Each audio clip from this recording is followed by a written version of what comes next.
My name is Natalia Funkner, and I'm a country manager for Baltics and Finland. And I'm expecting my colleague, Elena Montanes, to join. She's the country director, Spain and Portugal, and she will be helping me with the live chat during the presentation.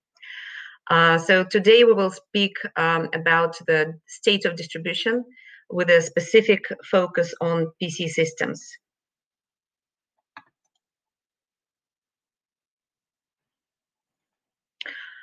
So if you're not so familiar with context, just to let you know a few facts about us. We've been around since 1983. We have operations in more than 30 countries, and there is nearly 400 of us. And we believe that we've created the largest specialist IT distributor sales database in the world. At the last count, we had 262 unique distributors on our panel. And when I say the panel, meaning that we exchange sales data with them. With that, we believe that we cover around 95% of European distribution market. So as you can see, we handle a lot of data. Today, I'll be mostly focusing on the distribution data marked here in red. So what you will be seeing will be the data from the distribution, all put together in the aggregated form. But to let you know, the way we work, we collect data from the whole value chain, from vendors, the selling or the shipments information that we receive on the quarterly basis. We collect data from distribution, of course, and we also exchange data with corporate resellers, retailers, e-tailers, and so on. And finally, we have a view on the direct portion of the market, direct from vendor to end user. So here is the distribution sales, European data by quarter. We use here a fixed euro exchange rate, how we can see here how the channel bounced back during the second half of last year. And this is all thanks to distributors keeping their warehouses open, supporting their partners. Overall, for the whole of 2020, year-on-year growth was up 7.2%. But we know that some segments were stagnating, going into red, but some were skyrocketing, and we'll have a look which ones were that. So this is the European sell-through data, and we can see that mobile computing was the main driver, together with audio video. You can see it here, the dark green bubble. And here the main categories were home cinema, headsets, headphones, DVD players, microphones, speakers. All of these were in double or even triple-digit year-to-year growth. Some from low base, but still proving the surge in sales for these categories. With all the staying at home, be it working, studying, gaming, or other entertainment, it all boosted the AV too. And here we see the desktop computing, which was in decline throughout last year. Here's this yellow bubble. Okay, let's drill further into PCs. With low demand for business PCs, desktops were in the red since late Q1 2020. Notebooks were in the stable double-digit growth all through last year and into Q1 this year. Tablets performed unexpectedly well, but that was due to many deals that we saw going through the channel. Looking into the consumer notebook further, which was skyrocketing throughout 2020, gaming notebooks grew by 61% year-on-year in the last quarter. And I checked Q1 21. Here we have year-on-year volume growth, and it's still growing, plus 63.5%. And here are our gaming categories, just for your reference. So now looking into Q1 this year, with offices closed, nearly empty. Desktop business models were performing particularly badly. But in the consumer segment, there were signs of recovery starting from Q4. Notebooks growth was partially supported by the back orders from 1 or 2 or even lately 3 quarters ago, going through the backlogs due to the product shortages. One vendor actually joked, saying that IT industry became more like the fashion industry. It's all about the next season. But jokes aside, notebooks in Q1 2021, demand high, supply low, growth partly driven by backlogs, and notebooks starting to see more difficulty year on year because it's compared with a very strong 2020. So here, let's look at the education sector, the vertical. Education was a very strong driver for notebooks category, with governments investing, securing European funds for this sector. And here we see the revenue index for the education. And the baseline is the monthly average for in 2019 per country. So we see here top European countries, and of course, generally investment into equipping school children and employees with notebooks depend on the extent of digitalization of the country. For example, Poland had to catch up with other countries, or the Nordics, on the contrary, they were already sufficiently equipped.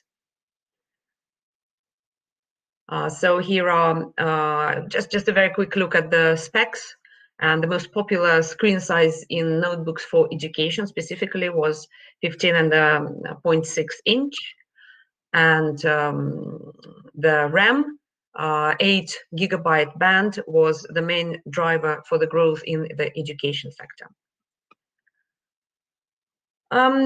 Context, you maybe know, is the official partner of the Global Technology Distribution Council, GTDC, and among other, we hold events together. And in January this year, we held an online conference during which we conducted a poll for the audience, asking what was particularly challenging in 2020. And as you can see, product shortages came up at the top of the list. Also, every year, Context conducts the survey for the reseller channel with help of our distributor partners. Every year we ask this particular question: please rate your distributors' activities. Which ones are the most important for you? So as you can see, the top 3 was on timely delivery, billing, cloud-related services. This is mostly translated into marketplaces. Most distributors have already launched their cloud marketplaces, which help their resellers with their own digital transition, and shortages mitigation, product availability as well. So let's dig into this supply chain constraints and shortages. What are they all about? Shortages of chips affect all types of components, including Wi-Fi cards, CPUs, etc., and subsequently the end products like PCs, monitors, smartphones, white goods, toys, etc. But it doesn't stop at with the consumer electronics. It affects all spheres of our lives, all type of businesses or private lives. Or think about cow milking, which is automatic these days, or even soap dispensers. They all depend on chips. And according to Michael Dell, he says that in particular, older and cheaper semiconductors are hard to get hold of. And these are usually in the $1 price range. And they're used practically everywhere. A good example is a chip which costs exactly £1. And it is used to just lighten up the screen. So also the fact that the bulk of chip production is concentrated only in the handful of suppliers. This doesn't help. So everyone depends on their business, correct business decisions. So these are the main causes.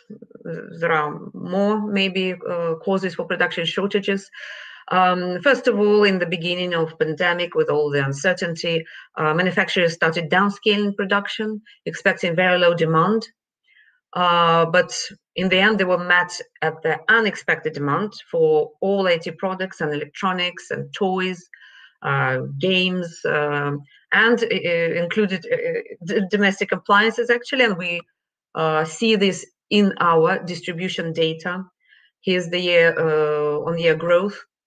Smart home appliances, large household appliances, freezers, just as an example. Also, consumers, users were turning to the new chip-filled forms of entertainment to pass time during lockdowns. So this put an extra pressure on production. In March, China started aggressively stockpiling, expecting new sanctions from the US, and they imported around 60 billion units. Also, the IT industry started having a very unlikely competitor from the likes of automotive industry, and it was taken away from IT for chips and monitors. Automotive industry, the cars are very high tech now, electrical, and nearly each part needs a chip. Then we had the fire at the semiconductor factory in Japan, March this year, accompanied by extreme weather conditions in Asia with super cyclones in India, Bangladesh, monsoons, flooding. On top of that, we had limited freight capacity because they scaled down their capacity in the beginning of pandemic, and then they were hit with the demand in the same way. So, and it led to the even triple prices for containers, and everyone was asking themselves, will the product prices rise? We'll look at this later. So also customer over-reliance on certain product models, that didn't help. But in the end, customers were forced to look for alternative vendors or alternative models. So what's the current situation? Of course, it's very difficult to describe the current situation in its wholeness, just in one slide or in 5 bullet points. But just to demonstrate the scale, the burden on the distributors, the backlogs account for more than 1/3 or even often a half of the whole of distributors' annual revenues. And this is huge. And distributors, of course, during the uncertainty and shortages, they start ordering more, twice or threefold, just trying to accommodate for possible future shortages. This actually, if the shortage is clear, this may result in overstocking. We should be really careful and keeping an eye on stocks here at Context. Cisco and AMD expect another 6 months of shortages. Actually, Michael Dell said he expects few years of shortages. Apple and Samsung, they're flagging production cuts, and Samsung might even skip the launch altogether of their new Galaxy Note model. Also, Apple warned that there are supply constraints crippling the iPads and Macs, and these two performed particularly well last year. So how are the vendors adapting? What is being done? So generally, they're trying to find alternative products or trying to promote what's available, secure stocks, just aiming at the achievable products and trying to, direct consumers and their partners accordingly. This is a lot of a juggling game, and not only for vendors, but for distributors too.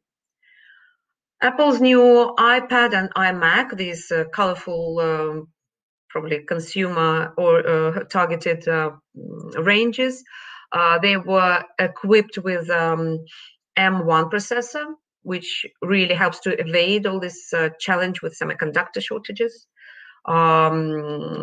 Also, chip manufacturers were investing into extra capacity, and Intel building new production facilities.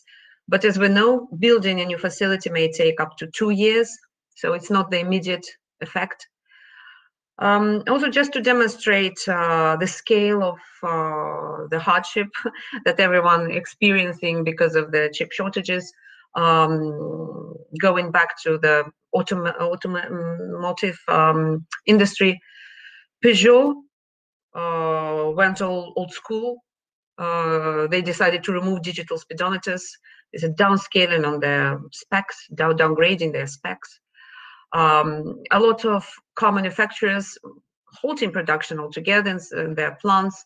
I didn't even list all of them, just a few as an example. And as a ripple effect, this hugely affects the steel service centers as a chain reaction. Governments now are really coming under pressure to take action, to do something about that. This is on a global scale. And the Biden administration, they promised to take aggressive steps, as they said, to tackle these shortages. And in the EU Commissioner, in April this year, they had a meeting with TSMC. TSMC is the largest semiconductor producer in the world, based in Taiwan, and with Intel. And they discussed the strategy to increase semiconductor production inside Europe. And we have to keep in mind here, talking about shortages, that it's all geography dependent. So larger markets like the US, for example, or Europe, they're better stocked up, but countries across APAC region are not so well off. And TSMC, they said that there'll be extra pressure on semiconductor production and strong demand from 5G and high performance computing in the next several years. So when we mentioned the possible price rise, product price rise, and let's check our distribution data.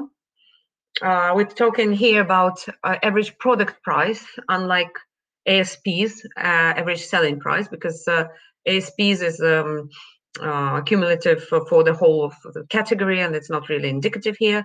So we're looking at price, so price per product. And we having here top 5 European countries. This comes from, as I said, from our distribution sell-through data. Price for notebooks, and the baseline, this 100 line, is the weeks 1 to 4 of 2020. And the line here is the rolling 3-week period. And we can see that France demonstrates the highest price hike. And actually, one of our partners in France commented that price for second-hand laptops, quite old ones, he said, is going through the roof. And it was only in the UK where prices moved actually in the opposite direction. And here are some a few more countries.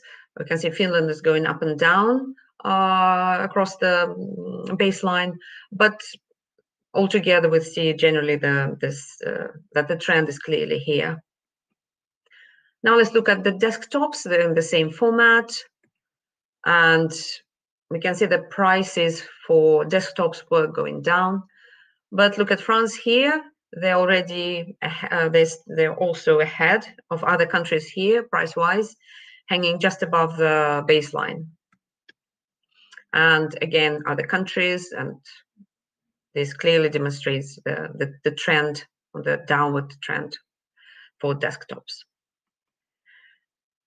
Now let's have a look at the operation system in volume shares. Here are the volume shares for notebooks and notebook workstation. This is the OS mix. Chromebook is partly driven by education, and Chromebooks here is in dark blue. And in Spain, for example, Chromebook is very popular in amongst primary school children. It's nearly a must-have product.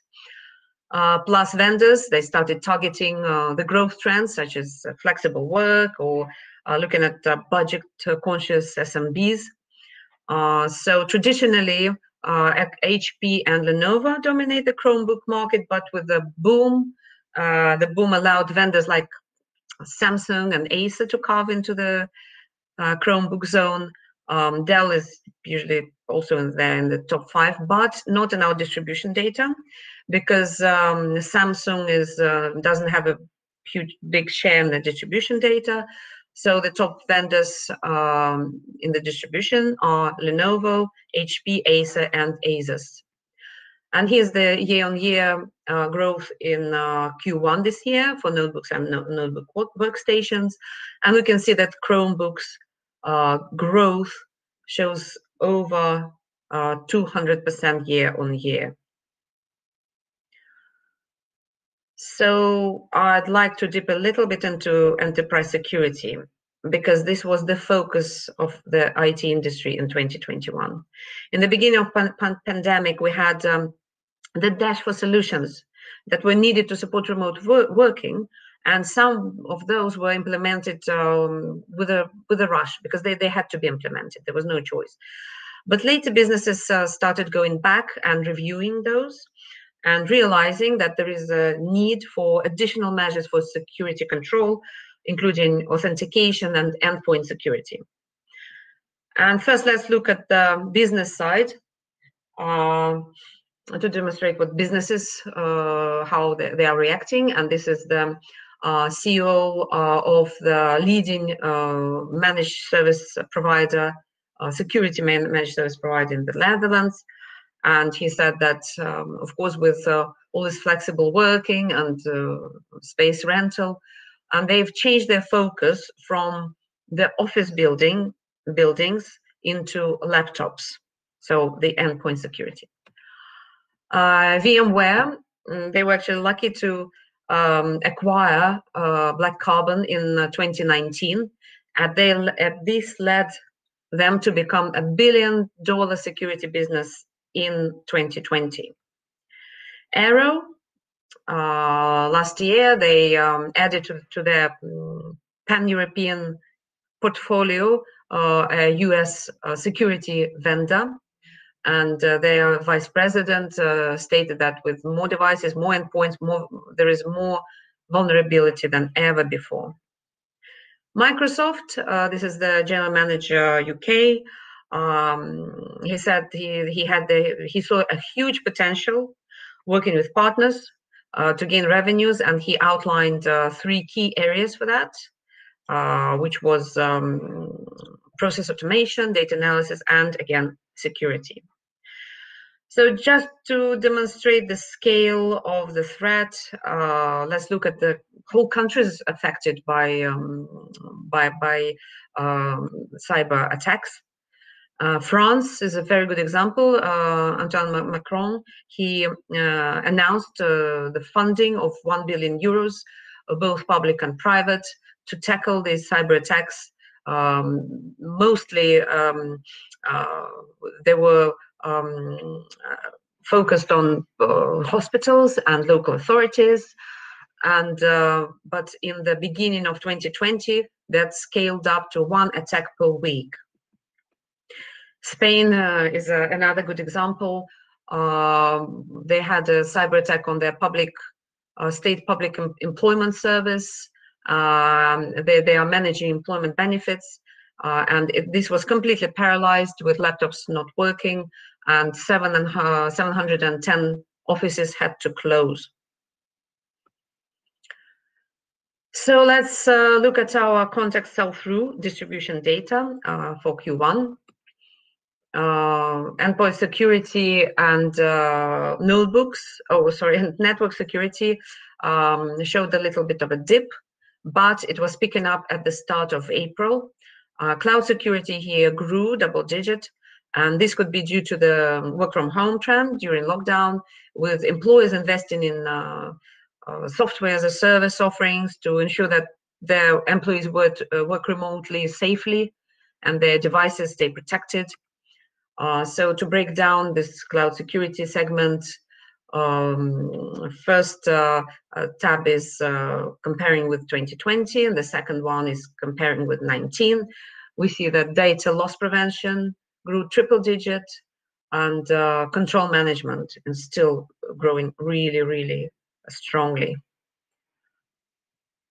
And this is, I already mentioned, software as a service, of course, showed network and endpoint, but picking up.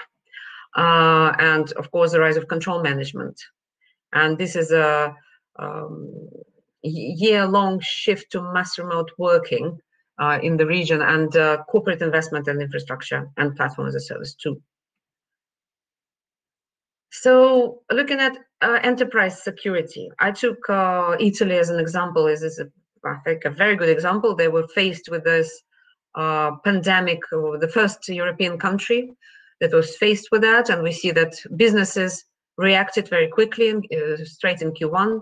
There was a big jump in nearly 45% year-on-year growth in revenues for the network security. This data is for European countries excluding Russia and Turkey, and it includes all these categories listed above, including delivery controllers, security software, and licenses. And talking about endpoint security, it had the biggest growth in Q2. I think it's because people started realizing that actually work from home is here to stay, or actually work from home, or rather from anywhere, and it's not going away anytime soon. And this actually resonates with what that CEO of the Dutch security MSP was talking about. There was a focus shift onto the endpoint security. And this actually can be sold as a package, a bit of a opportunity here as a value add, because it's not simply an antivirus, it's mobile security, authentication, encryption, all of these.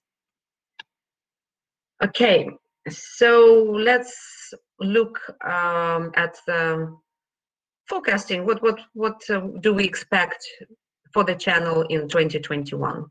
Of course, we're hugely affected by the pandemic and all the different effects coming from this. So, first of all, we expect home growth, the categories involved in home working to continue to grow, and modern workplace. What we mean by when we talk about modern workplace, well, we think that we will probably never go back to traditional Monday to Friday working schedule. And here in the UK, for example, they are talking about 2 or 3 days per week. And with that comes the hybrid working and the need for innovations like Zoom rooms, digital whiteboards, and other things that are already set up now. And we are watching this very closely, as this is the drive for specific categories to grow, to deal with all that. As we know, a lot of projects have been put on hold. Businesses were reprioritizing their IT spend to enable work from home. But also because of the uncertainty, people were not willing to spend cash. They were withholding it, delaying the upgrades, and all of this we're expecting to start picking up again in 2021. Digital transformation, that was actually happening before the pandemic, but we believe that it's been speeding up. And cloud also, it's also have been happening, and this is the fact in terms of the growth. Supply chain, already touched upon that. We hope that it will, it will limit the growth, but will ease a bit by maybe, if we're optimistic, by the end of this year. And increase focus on environmental concerns and sustainability. For example, we heard about that repairability index for some equipment. And this is actually the selling point for vendors, and something that creates opportunities for vendors to be more sustainable and to be able to prove that. So we need specific indexes and quantification for that. So let's look at the context guidance, what we expect for the rest of this year. And we have 3 scenarios here. The central case scenario is what they think is most likely to happen. Optimistic is what we hope would happen when all the cards play into our hands and all the main drivers fall into place quickly. And then we have a pessimistic case, and this is when the opposite happens. And obviously, there are many things that are still hard to predict, like the supply chain or all the effects of the pandemic, and when we will get back to work, and other things that we can't really be sure about at the moment. So let's look at the central case, because it's what we believe is most likely to happen. And let's see what has to happen to make this work out. We're expecting the continued growth in mobile working, mobile computing sector, the whole of home working, and of course gaming. Gaming also a very fast growing sector here. Infrastructure, we believe that infrastructure projects will be readdressed both in consumer and business segments. Telecoms, we hope that the telecoms will continue to grow, and there was a lot happening there last year with people having extra cash to spend from not going on holidays, not going out. So supply chain again, and the value categories, such as large format displays that suffered a lot last year, was in complete decline. And we believe that as the hospitality, travel, shopping centers, they all start to reopen, and this will help to boost large format display category to grow again. So let's look at the guidance and figures. The gray ones are what have already happened, and the white ones is our guidance for the rest of this year. We see that mobile computing, it had exceptionally good first quarter this year, and in Q2 is expected to be also in the double-digit growth. However, Q3 and Q4 year-on-year performance is a bit showing a bit lower, but we must remember that these have been measured against a very strong 2020. Desktop computing, we are reflecting here the bounce back of the desktop segment as people are gradually returning to offices. Also, this is compared to a rather weak desktop performance in 2020. So I will leave you with that, and please post your questions and comments here, or you can chat with me directly. So do we have any questions, please? We're in the chat now.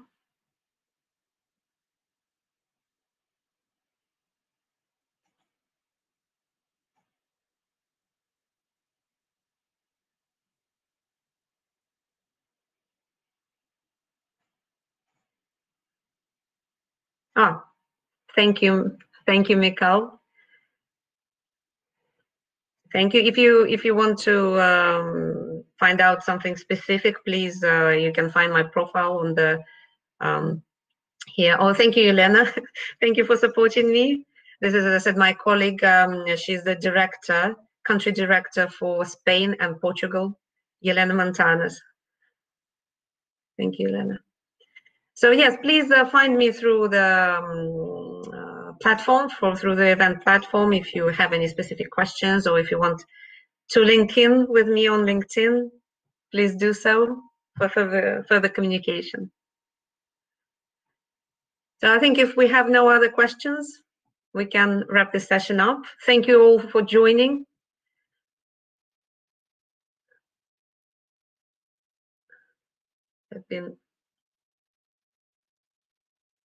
Yes, we have, of course, we have data for headsets and webcams, and it differs also by country. For example, Turkey performed especially well for webcams.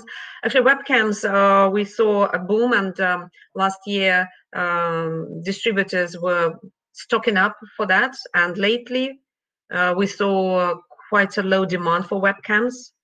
So there is a little bit of a problem there, but if you want to see particular figures, please contact me, and I can select something for you, pull some data from our database.